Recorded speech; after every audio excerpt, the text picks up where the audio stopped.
Morning.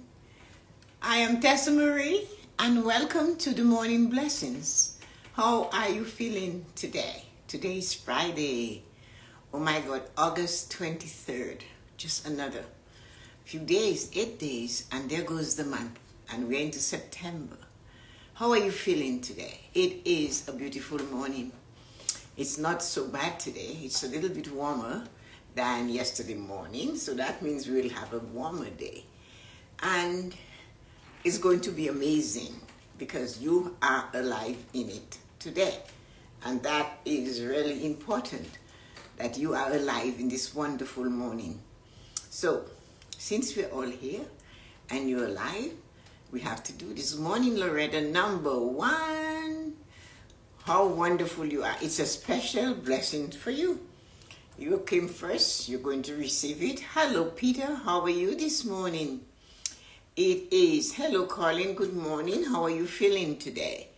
It is a beautiful, beautiful morning. In Toronto, Ontario, we are at 15 degrees Celsius. Things are looking up. Yesterday got very, very warm. And today, it started off chilly, but not as chilly as yesterday. And yesterday, oh, that comes 8 o'clock, and I'm fooling around with this weather report like I'm the weatherman when I'm not the weatherman. So we are here this morning asking ourselves a question. It's a brain tickler. And the brain tickler for you today is, do you know what you can control? And it's very important that we spend the time to make sure we find out what is within our control and what it is we are unable to control. Every day we have a choice of controlling some things and not able to control other things. The thing is though, we sometimes forget and we believe that we are in control of everything and everyone. And when we take that attitude towards life, that's when we are frustrated, upset, and it's tough. Because we, for example, cannot control others. We cannot control, and when I say others, I mean from a very tiny person, a baby. Can we tell them when to pee? Can you tell them when to scream? We cannot control. But, somehow or the other, because we are an adult, we believe we can control everything and everyone. Well, I am here to remind you to take a check of the things that you can control and the things you know for sure you are unable to control. They are all there. The thing, no one ever told us that what we can control should really be about us. And you must have heard me say this so many times. No one told us. You know why? Because no one told them either. No one got the instruction or listened to the instruction from the beginning of time. That there's some things you can control and some things is out of your control. Completely not within your control. And the sooner we get accustomed to that, the sooner we just decide and realize, the more free our life becomes. We take it so far that sometimes we want to control how somebody thinks. We want to control how they behave. And that has nothing to do with this. We believe we can control them so much that in many, many, many cases, we allow people to control us. Women allow husbands to control them. People that are not parents and adults, they want to control how their wife behaves, how their husband dresses, how he eats, what he does. We find fault, and we spend so much time talking about the fault of others in our environment that we forget to look at our own self. And that is very difficult. And that is very frustrating. And that leads to nothing. It does not lead us to the valley of success. It takes away success from us. And that's true. Today, I'm so comfortable with this that I think I should sit and chat with you about that. I love that it's just the two of you there, so maybe one of you really needs to get that right. Let us see who is going to say, I needed to hear that. When we start off in life, we have other people, our parents, our teachers, and it just goes on. It really goes on so far that even our doctors tell us how we should behave. Although at the back of our mind we're thinking, why am I following this? It doesn't feel good for me. But some people are so sure that the doctor is so right that they just say, you know, my doctor told me to take it, and that's why I'm taking it. Just like that. And they take it, and they use it, and they go with it. It doesn't matter though if 20 years later the doctor has given them a prescription or tell them. For example, I had a friend who was told to take Motrin, 2 of them every day. And she kept taking it for 20 years. She had no idea why she was sick. She couldn't remember why she took it. A doctor asked her, why are you taking Motrin? She said, oh, well, Dr. So-and-so told me I should take it. And it never occurred to her that 20 years later, you shouldn't take it. The doctor said to her, it contributes to high blood pressure. It brings up your pressure. And of course, her pressure was high. But she didn't realize she was stuck in it. That was this dead human being, really dead. This man, this doctor was actually dead. From the grave, before he went to the grave, he gave her instructions. And she stuck to it and let that man from his grave still control her life, control her health. Which, of course, controlled her life because now she had high blood pressure. So, nobody told her that you need to question these people when they say things to you. Nobody told us. We have to advocate for ourselves and say, why? Why are you giving this to me?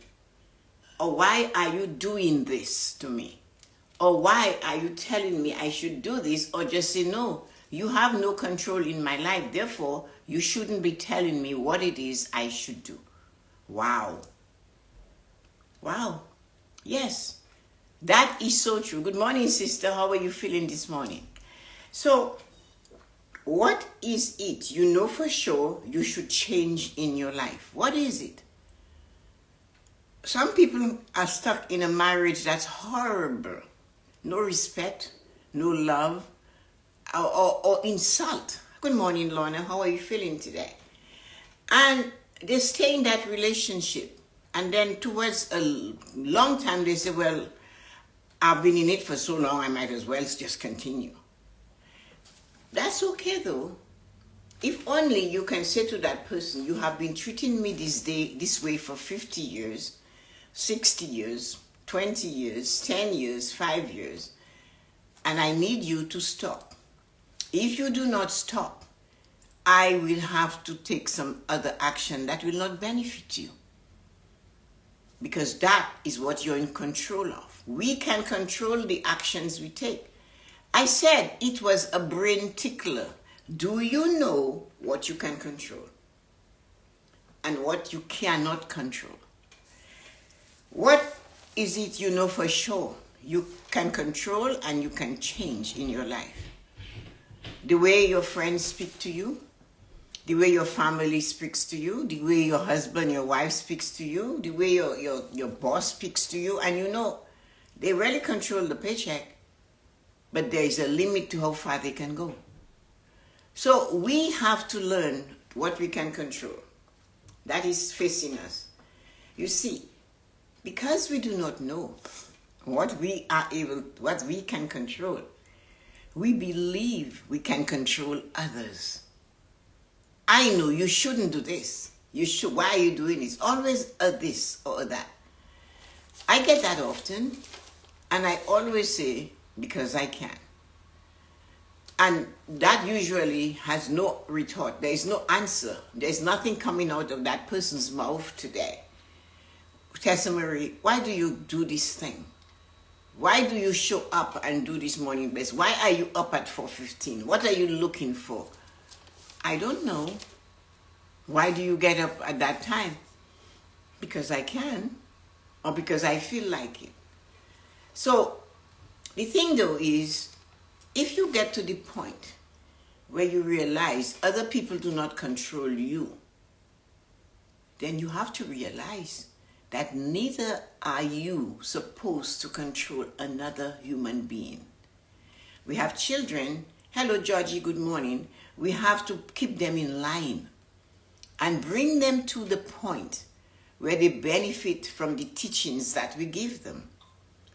But there comes a time when they become an adult, when it usually starts around 18 or 17, that we have to realize at that time, all we can give them is advice, and they have a choice to take it or not take it. But it's no point of getting angry that you can control them. That is the same thing like the doctor who gave my friend a Motrin 20 years of, no, it's about 25 years ago. But 20 years ago, the man is already dead, and she's still taking 2 Motrin tablets every day. Until another doctor said, I don't understand why your pressure is so high. What are you taking? And she said, oh, Dr. So-and-so told me to take 2 Motrin tablets every day. And I've been taking them ever since. That's why that contributes to high blood pressure. But she never stopped.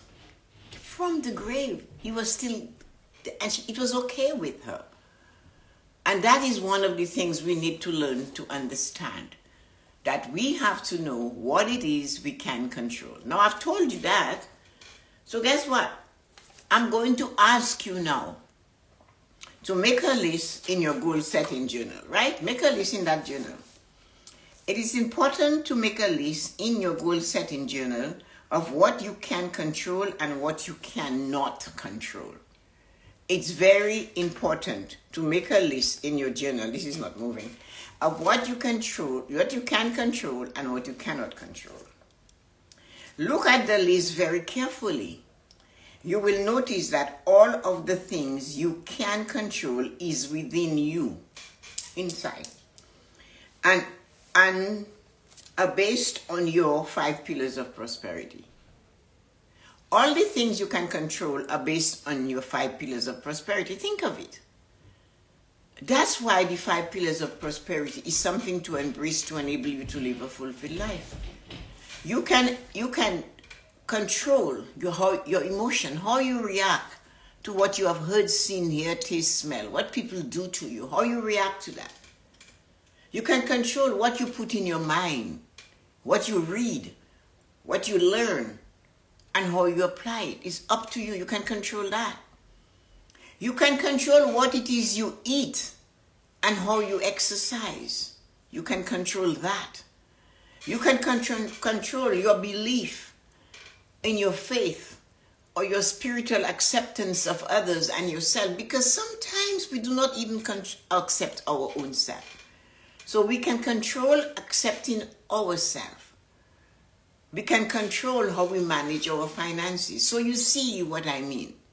It isn't because I wrote the book, The 5 Pillars of Prosperity, I'm saying that. It is because I know for sure that those 5 pillars, if you take them seriously and you embrace them and you read it, it's a simple, simple book. But the more you read them, the more you will find, you know that book that you read, and every time you have read it, there's something else that pops up that you see. That's what these 5 pillars are. That's why that book is like this. You can control how you feel, your emotions. You can control your mental, what you feed your brain. You can control what you eat, how you walk, your physical things you do to enhance your body.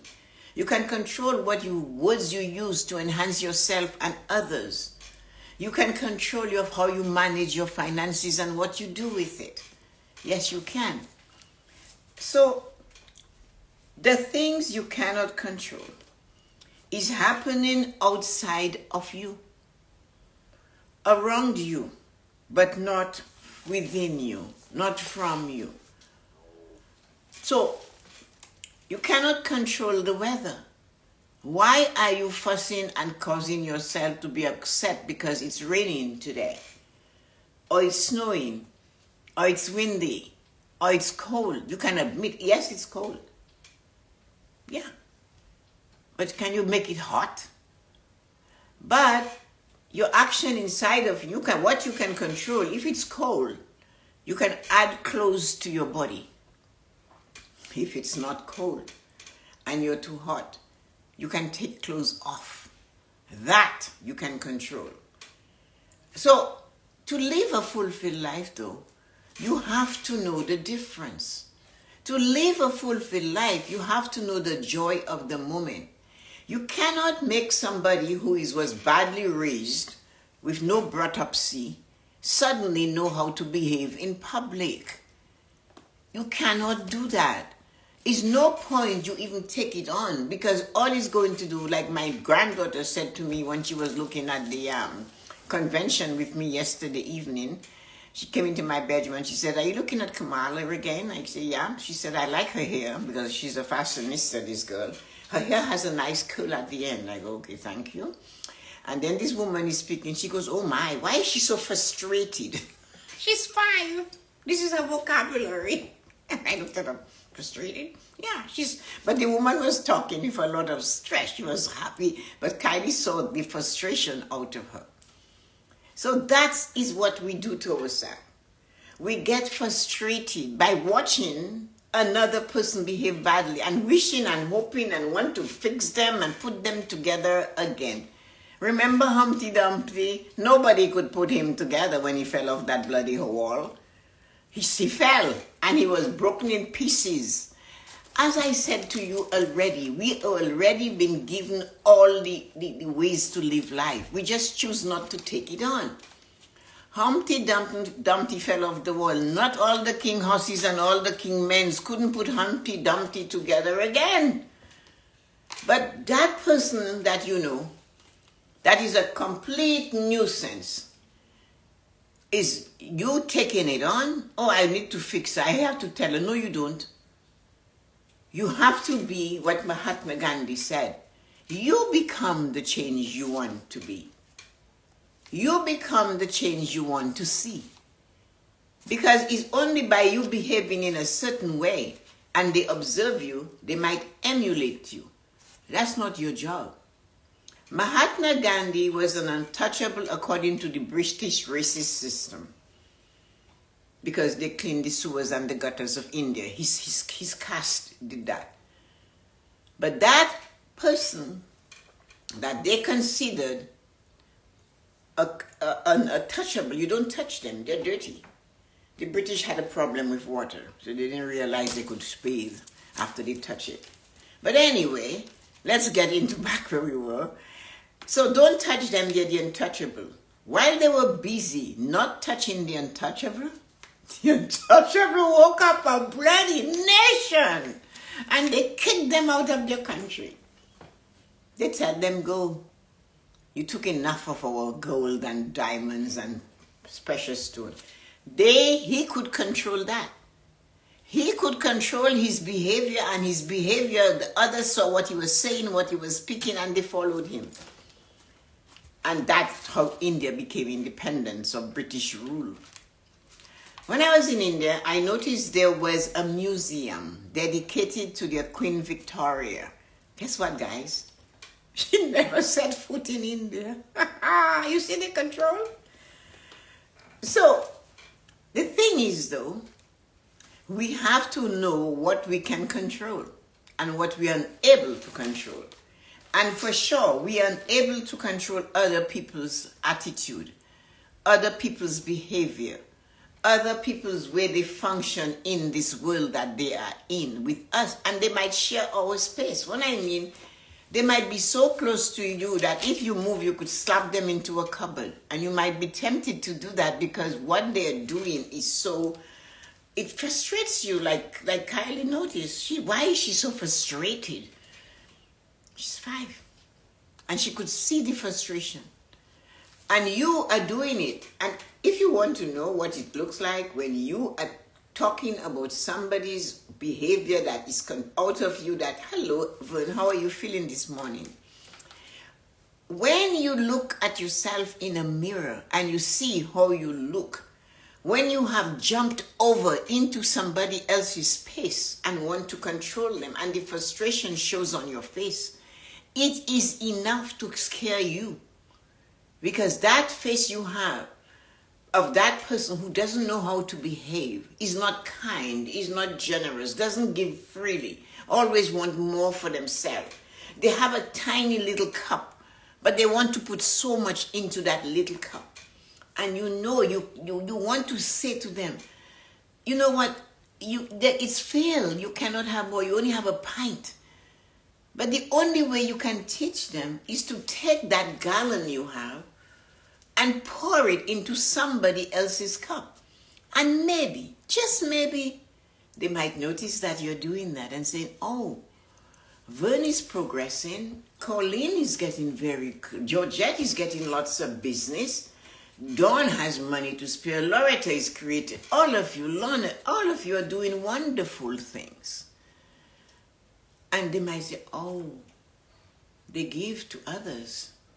They give some of what they have to somebody else so willingly. You see, instead of being frustrated by the change you desire to see in others, be a silent teacher. A silent teacher does their best. You share. Somebody said to you, you know, Vern, how do you do this? You say, you just do it like that. You know, Vern, how did you get your followers? I was consistent. Oh, don't worry, you'll get. That is not helpful. That is stupid. That is egotistical. Oh, you will learn. You'll figure it out. No, just give a hand. As I said, when I went to India and I saw all of these magnificent things that these people could create, if you see the Taj Mahal when the sun is rising, it's a different color when the sun is setting. In the morning, when I saw it, it was blue at 3 o'clock in the morning. At 6 o'clock at night, it was golden. And it's all the same marble. And Mahatma Gandhi maybe couldn't enter into that Taj Mahal. Maybe because he was from the caste called the untouchable. But while they were not looking, those that criticized them and gave them that name, the British, he started a movement all by himself. And when the movement got going, his people followed him. And that is how they got free from England in their country. And that's what you want to see, that badly behaved family member that just behaves badly at the table. Is no point you get angry and talk about them, because what you give attention to grows. It's best you just let them be. And you, when you sit at that table, you purposely put down your fork between every piece of food you put in your mouth. You put it down and you chew slowly and deliberately, and then you swallow, because that's what you want them to do. You have to show them. As I said, my granddaughter comes from school. She's 5 and she wants to sit with me, and she's involved with me. And if I'm writing my gratitude journal, she grabs her journal. She says, I'm going to get my gratitude journal. She has one.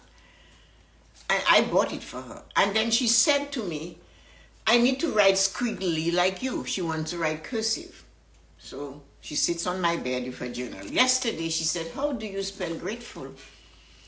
I said, G. She said, I have that already. R. I have that already. Then I said, A. And she wrote grateful. My son teases her and goes at her. Hey, hey, frightens her since she was little.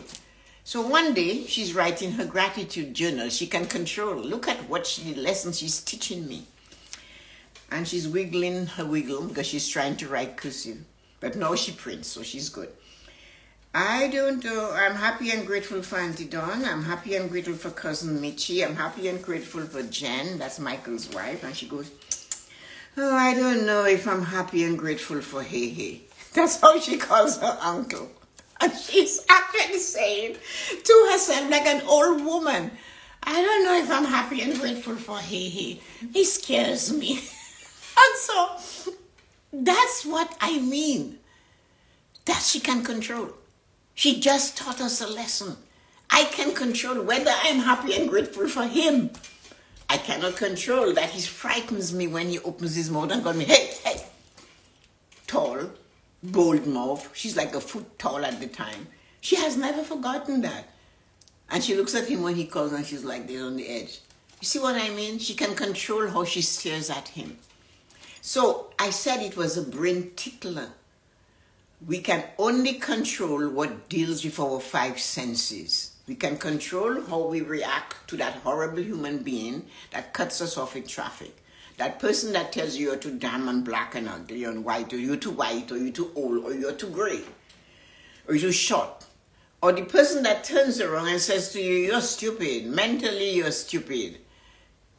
You can't control that, but you can control what you feed your brain while they're asleep, like Mahatma Gandhi did. He fed his brain, he stirred up his people while the British weren't looking.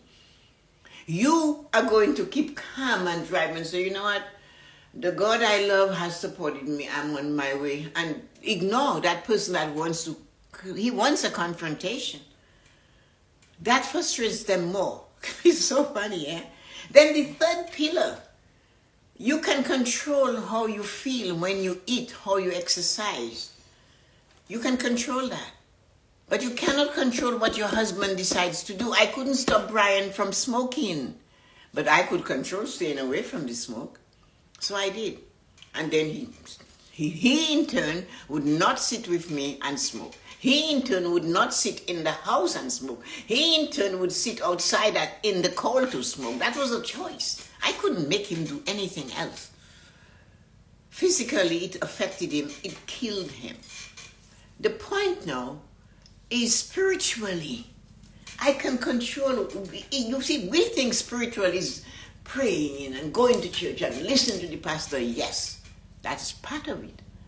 But there is another part. Your spiritual connection. How do you feel about yourself?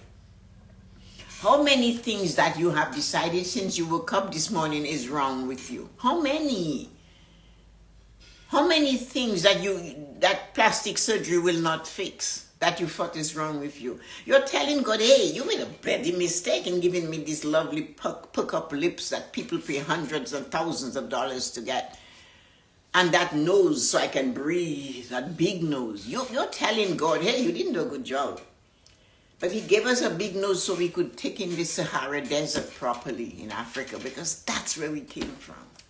They couldn't leave us alone, did they? They tried to control us. So when you criticize yourself, you're criticizing the God that made you. When you criticize somebody, you're criticizing the God that created them, and you're being stupid because you're saying, when you made me, oh my God, it was the best work you did. But when you made my husband, what a mess you made. You should fix that. I'm praying to God to fix him. You're asking God to fix something he made, really? Do you know what version of his vision? He said, I created you in the image and likeness of me. But there you are. You want him to fix another human being. You know what? It cannot go back. And then, of course, you can control your money. You can control what you spend it on, who you give it to, how you spend it, what you do with it. Yes, you can. But you cannot reach and tell your children how to manage your finances. We just cannot do that. And we need to know what we can control and what we cannot control. Normally, we have 20-something of you, 15 at the end of the day. Today, there were 6 of you. Vern does not come often. She's a very busy lady. I know her.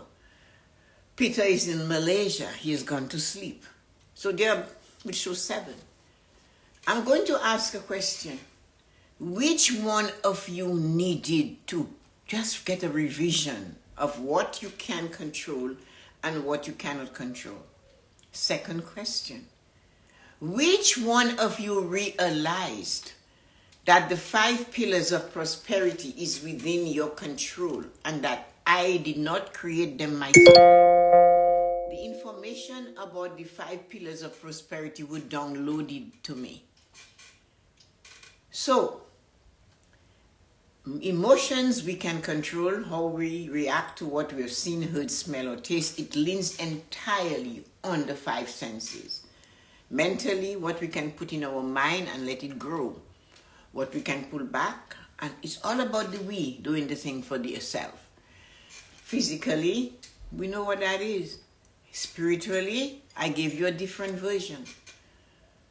I told you is to think of yourself as special, amazing, beautiful, and spectacular, and so is everybody else.